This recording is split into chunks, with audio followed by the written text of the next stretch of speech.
आइए भाई, तो आज की क्लास होने वाली है सॉल्यूशन ऑफ लीनियर इक्वेशन की, रैखिक समीकरणों का हल।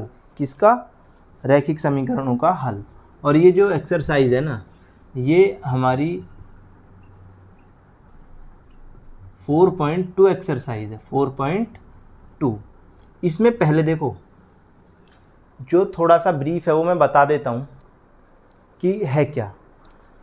हमने देखा था कि जब सिंगल हमारे पास वेरिएबल था तो उसका कुछ सॉल्यूशन था, ठीक। उसके कैसे सॉल्यूशन थे? अद्वितीय हल। कैसे? अद्वितीय हल। और अब हमारे पास कितने हैं? अब की बार दो वेरिएबल हैं, तो उसके लिए हम क्या करेंगे कि इसके कितने सॉल्यूशन हो सकते हैं। कहने का मतलब ये, अगर दो वेरिएबल हैं किसी इक्वेशन के, तो किसी समीकरण के दो वेरिएबल हैं, तो उस समीकरण को सेटिस्फाई करने के लिए उसके कितने वैल्यू हो सकती हैं, कितने मान हो सकते हैं एक्स और वाई के, यानी उन वेरिएबल के कितने मान हो सकते हैं। तो उसी के ऊपर बात करते हैं हम। जैसे एक एग्जाम्पल ले लेता हूँ मैं, 2x प्लस के 3y बराबर 12। अगर मैं बात करूँ आपसे कि हमें x और y की कुछ वैल्यू पुट करनी है और 12 लाना है, तो क्या क्या कर सकते हो? अपनी तरफ से फुल माइंड, पूरा माइंड लगा के देखो। 12 लाना है। देखो, मैं यहाँ पर अगर x का मान 0 रखता हूँ पहले, तो y का मान कितना आएगा ये बताओ पहले तो, ठीक। तो यहाँ x की अगर मैंने 0 रख दी तो 2 इंटू क्या, 0 प्लस के 3y बराबर 12। तो ये 0 हो गया, तो y की वैल्यू आ गई 12/3, तो ये हो गए 4। एक तो इसके समीकरण के हल हो जाएंगे 0,4। अब देखो, और देखो भाई, अगर मैं यहाँ क्या रख दूँ, 3 दूनी 6। हाँ देखो, एक और वैल्यू आ सकती है। अगर x बराबर 2 रखता हूँ तो y बराबर भी मैं क्या रखूँ, 2 ही रखूँ। ये भी हमारे सॉल्यूशन हो सकते हैं। देखो, 2 इंटू 2 प्लस के 3, नहीं, x बराबर 3 और y बराबर 2 इंटू 2, तो हमारा सेटिस्फाई हो जाता है क्या, 3 दूनी 6 प्लस 6 क्या आ जाता है, 12। यानी दो सॉल्यूशन तो हमारे निकल गए। ऐसे ही एक सॉल्यूशन और निकाल के देखो, अगर निकल सकता है तो। अगर मैं इसको 0 रखूं या y को 0 रख लूं, तो अगर मैं x का मान 6 रखता हूं तो y का मान 0 रख लेता हूं, तो 2 इंटू 6 प्लस के 3 इंटू 0 इज इक्वल टू क्या मिलता है, 2 3 जा 12 प्लस के 0, तो ये कितना मिल गया, 12 मिल गया, जो हमारे राइट हैंड साइड में दे रखा है।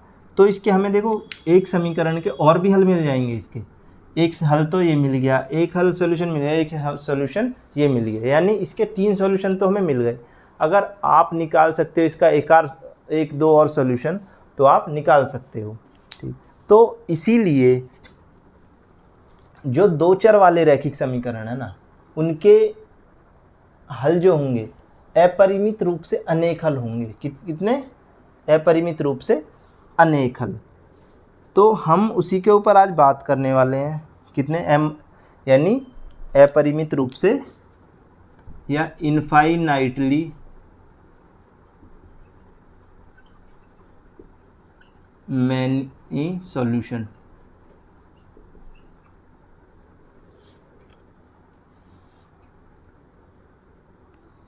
ठीक, या हिंदी में लिख लो अपरिमित रूप से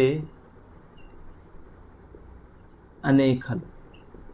जो भी इक्वेशन होगी ना हमारी दो वेरिएबल की, तो उसमें क्या होगा, दो वेरिएबल वाली इक्वेशन में हमारे पास जो सॉल्यूशन आएंगे ना, वो 2 से ज़्यादा आएंगे। यानी 3 आ सकते हैं, 4 आ सकते हैं, 5 आ सकते हैं, बहुत सारे सॉल्यूशन इसके हो जाएंगे, ठीक। तो अब हम स्टार्ट करते हैं, एक्सरसाइज की तरफ चलते हैं हम। एक्सरसाइज 4.2 की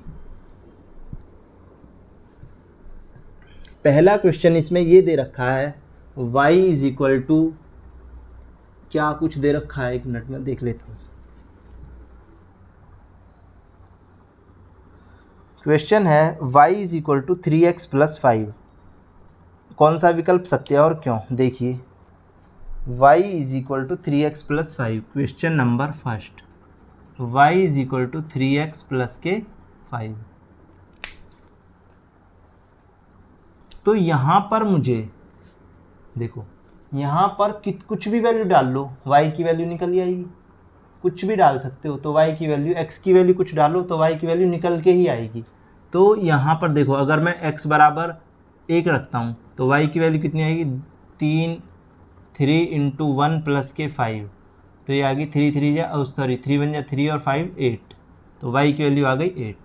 अब x की वैल्यू 2 डालता हूँ तो y is equal to 3 into 2 plus के 5, तो ये आ जाएगी 11। अब y की वैल्यू x की वैल्यू 3 डालता हूँ तो y is equal to 3 into 3 plus के 5, ये आ गई 14। तो ऐसे ही कुछ भी डाल सकते हो, इसको सेटिस्फाई करने के लिए कुछ भी डाल सकते हो वैल्यू। तो इसके जो ऑप्शन है वो दे रखे हैं कितने, अद्वितीय हल नहीं, 3 हल तो हमने यहाँ निकाल ही लिए। x की वैल्यू 3 डालता हूँ तो 14 आती है, 2 डालता हूँ तो 11 आती है ना, 1 डालता हूँ तो 8 आती है। ठीक, तो उसके लिए 2 हल नहीं, 2 हल भी नहीं है, अद्वितीय हल भी नहीं है, इसका आ जाएगा तीसरा अपरिमित रूप से अनेक हल, यानी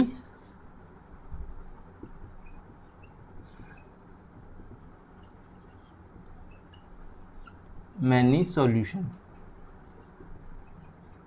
या अपरिमित रूप से अनेक हल। ठीक, ये आ जाएगा इसका आंसर, यानी इनफाइनाइटली मैनी सॉल्यूशन। पहला क्वेश्चन हमारा ख़त्म होता है। अब बात करते हैं दूसरे क्वेश्चन की तरफ। निम्नलिखित समीकरणों में प्रत्येक समीकरण के लिए 4 हल बताइए। भाई देखो, इसका जो ना मैं पहला क्वेश्चन करवा रहा हूँ तुम्हें, जैसे मैं पहला करूँगा, पहला और दूसरा, तीसरा क्वेश्चन मैं आपको घर के लिए दूंगा, ये उतार लो जल्दी से जिसने नहीं उतारा। ठीक, दूसरा क्वेश्चन है,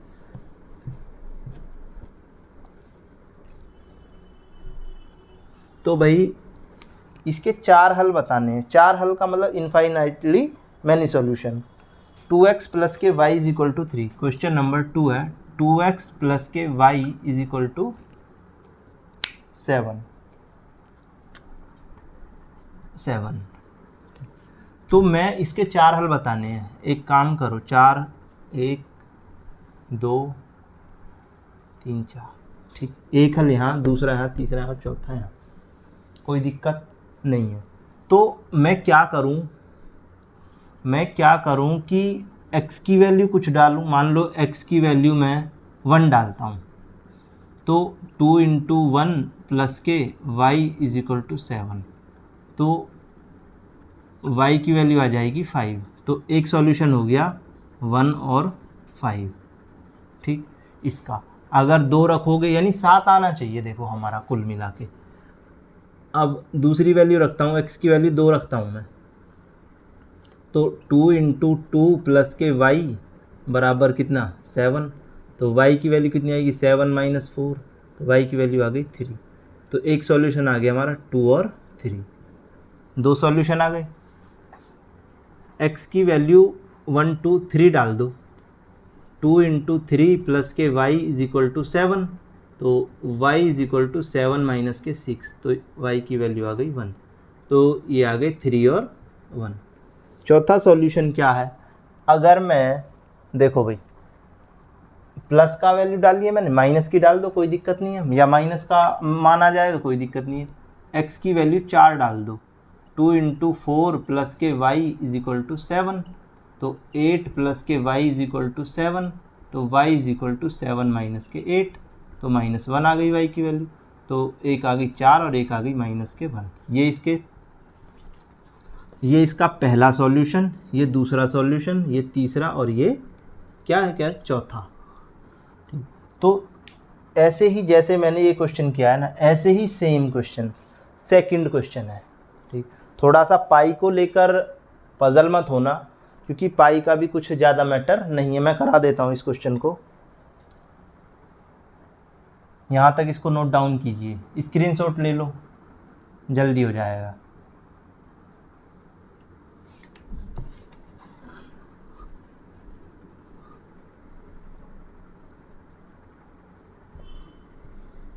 देखो भाई, जैसे मैंने ये क्वेश्चन किया है ना, ऐसे ही मुझे कौन सा करना है, सेकंड पार्ट, इसका दूसरे का सेकंड पार्ट क्या है, पाई एक्स प्लस के y is equal to 9। Second part क्या है, पाई एक्स प्लस के वाई इज इक्वल टू 9। देखो हमें वही x और y की वैल्यू पता करनी है, हर यानी सॉल्यूशन पता करनी है इसके, कि x की वैल्यू क्या डालें कि 9 आ जाए, है ना, y की वैल्यू क्या डालें, x और y की वैल्यू क्या डालें कि 9 आ जाए हमारा। तो पहले मैं x की वैल्यू 0 डाल देता हूँ, तो पाई इंटू 0 प्लस के y इज इक्वल टू 9, तो y इज इक्वल टू 9। तो पहला सॉल्यूशन हो गया 0 और 9। x की वैल्यू 1 डाल देता हूँ, तो पाई इंटू 1 प्लस के y इज इक्वल टू 9, तो y is equal to 9 minus के पाई। तो सॉल्यूशन हो गया 1 और 9 माइनस पाई। ठीक भाई, अब मैं x की वैल्यू 2 डाल देता हूँ, तो क्या हुआ, पाई इंटू 2 प्लस के y इज इक्वल टू 9, तो 2 पाई प्लस के y is equal to 9, y is equal to 9 minus के 2 पाई, तो y की वैल्यू, तो x की वैल्यू 2 थी और y की वैल्यू 9 माइनस के 2 पाई। अब तीसरी वैल्यू और डालो, एक काम करो, मैं -1 डाल देता हूँ, x की वैल्यू -1 डाल दी, तो पाई इंटू माइनस का 1 प्लस के y इज इक्वल टू 9, तो माइनस का पाई प्लस के y इज इक्वल टू 9, ये इधर पहुँच गया, तो y is equal to 9 plus के पाई, तो x की वैल्यू आई -1 और ये आई 9 प्लस के पाई। तो ये पहला सॉल्यूशन, ये दूसरा, ये तीसरा और ये चौथा सॉल्यूशन। चलिए यहाँ तक इसको नोट डाउन कीजिए।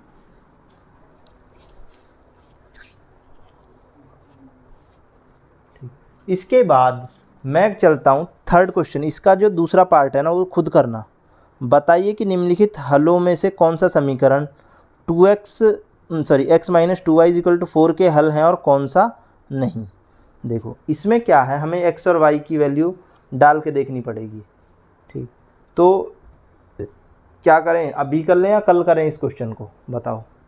2 क्वेश्चन बचेंगे, तीसरा और चौथा। चलो कल कर लेंगे, आज यहीं तक रोक दो, ठीक है ना। चलिए भाई।